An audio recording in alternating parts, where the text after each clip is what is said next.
মন্ডলে মন্ডলে দুর্নীতিগ্রস্ত দায়িত্ববাদী আজকের সমাবেশে দলে দলে যোগছে।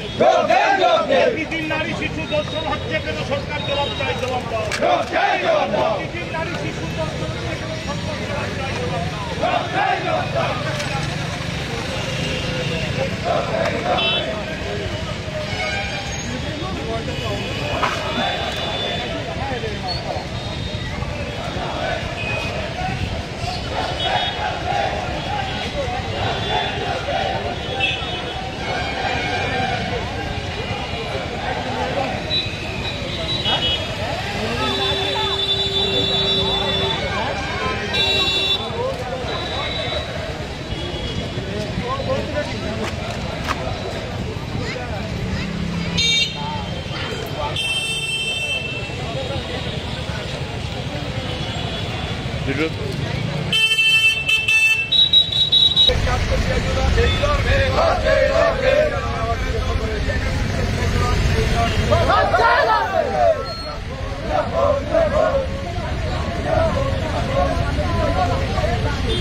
No pain.